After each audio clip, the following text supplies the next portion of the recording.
G'day Year 10s and welcome to our video on a review of probability that we should already know. This is for exercise 8A. Let's see how we go. That's where your video is going to be once I've recorded it. So what are the things we need to remember? A few definitions: trial, sample space, event and outcome. We'll just go over those again. Let's have a look here. A trial is a single experiment. For example, a single roll of a die, single flip of a coin, single drawing of something out of a hat, that sort of thing. The sample space is the list of all of the possible outcomes from an experiment. So all of the different possible outcomes that you could get. And an outcome is the result of an experiment. So that's kind of implied in the previous definition. And an event is a collection of favourable outcomes. So it could be the event of getting 2 heads out of 3 tosses, and then the number of different ways we could get that event would help us work out the probability. We are very confident that we know the numbers down here, the definitions of impossible, and it's not scrolling. There we go. Let's try that again. So an impossible event, something with a probability of 0. Certain event, probability of 1. Unlikely, even chance, likely. Unlikely and likely are generic terms. There's not a particular value that they are assigned to. Even chance is a 50-50 chance, a 1 in 2 chance. For instance, the theoretical probability of tossing heads, or a child being born female as opposed to male, they're defined as being 50%. The probability of an event in which outcomes are equally likely is calculated as just the number of ways that can occur divided by the number of outcomes. So that would be rolling a die, a fair die. Each side has a probability, each number, 1, 2, 3, 4, 5, or 6, has a probability of 1/6, because they're all equally likely. So if I want to know the chance of getting an odd number, well, the number of favourable outcomes would be, there'd be 3 of those, 1, 3, and 5.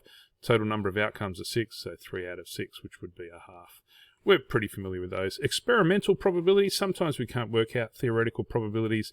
Experimental probabilities might be the likelihood that the next person in line at McDonald's orders a Big Mac, and we could use sales over a previous period of time to estimate the likelihood of that happening. That's the long run proportion which we use to estimate the probability. Let's just have a quick look at a couple of examples here and make sure we can jog our memories. A letter is chosen at random from the word television. Find the probability the letter is a V. So we count up the number of letters: 1, 2, 3, 4, 5, 6, 7, 8, 9, 10. And there's only one V in there, so the probability would be 1 out of 10. What about an E? Well, there are 2 of those, so the probability of obtaining an E is 2 out of 10, which we could simplify down to 1/5. The probability that it's not an E. 2 ways we can do this, and I'll show you both. We could always count up the number of letters that are not E, and there are 8 of those. So the probability that it's not E is going to be 8 out of 10, which we could simplify down to 4/5. Or I could say the probability that it's not E is equal to 1 minus the probability that it is indeed an E. So remember, the sum of all of our probabilities can only ever equal 1, because that's certain to happen, and all of our possible outcomes together, when we add the probabilities, would have to add to 1. So if I do 1 minus the probability that it's an E, we will find the probability of the letter not being E. We worked out the probability of E before being 1/5, so 1 minus 1/5 is 4/5. And we have that answer there, an E or a V. So when it's something or something else, we add those 2 together. So there are 2 E's and there's 1 V, so that's a total of 3 out of the 10. I'm going to use the little union symbol there, E or V, 3 out of 10. Just a reminder, that is the union, and we use it to mean something or something else. The reverse of that, upside down, Miss Jane, is the intersection,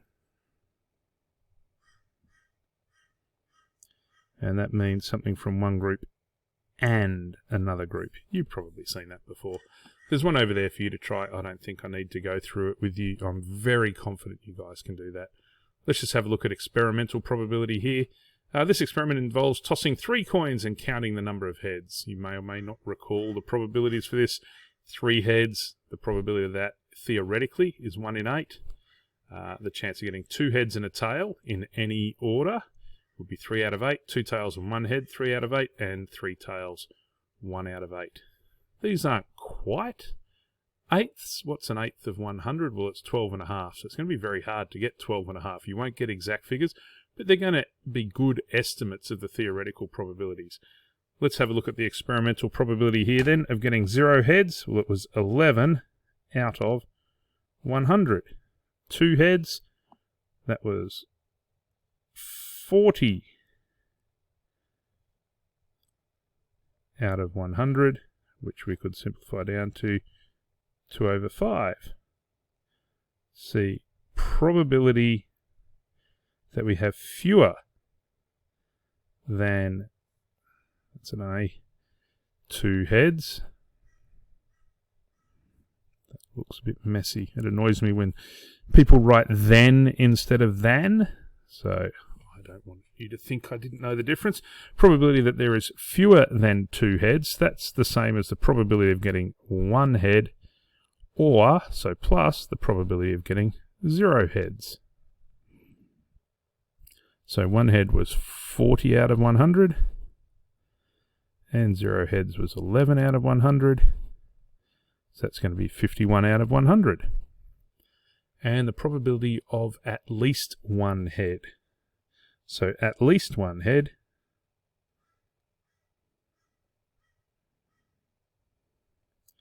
that's the probability of getting 1 head plus the probability of getting 2 heads plus the probability of getting 3 heads. All of those would satisfy at least 1 head, and we'd add those 2 together. What's the other way we could do that? Add those 3 together. The other way we could do that, we could do 1 minus the probability of getting 0 heads. That would also give us the same answer. And if we do that, we can either add all those 3 together, 76, 86, 87, 88, 89 out of 100, or I can go 1 minus 11 over 100. Either way, I get to 89 over 100. Again, there's one there for you to try. I'll leave you to do that. I don't want these videos to go for too long or you'll get bored listening. The quick points section here, remember to do those. That's revising each day. You'll have a few questions there, sometimes 6, sometimes more, sometimes less. They should only take 5 minutes, maybe a couple of times it'll take you a little bit longer. But they're really good practice to keep in your memory all those things that you should already know. What do you do after you've done that? You can check your answers for those. The basic training, remember, these are the recommended questions to do from exercise 8A. I would encourage you to do the standard and the advanced. It's up to you. If you did just the standard or just the advanced, that would be fine. You've probably got time enough on your hands to do it, but I understand you might get a little bit bored, as strange as that may seem. There'll be extra exercises and activities thrown into the upgrades and bonus upgrades section if you want. I'm not going to reveal the quick point answers there. And at the end, please go and click on this link, and that will take you to the form where you can just say what you've completed, how you found the questions and activities and that sort of thing. And we'll be doing that for each exercise just to make sure we know how you're going. If you've got any questions, remember, please post them into the collaboration space. Put your little image of your question and, if possible, your attempt. And then people can respond below. That looks like I've zoomed in a lot there. If I zoom back out to 100%, that's what it'll look like when you first go in. So just try to help you. And type the exercise and question number. So exercise 8A, question 7 might be the one you're interested in. Hopefully that gives you enough to start. This is a pretty easy topic to kick off term 2. I'll catch you in the next video. Good luck with all your work. See you guys.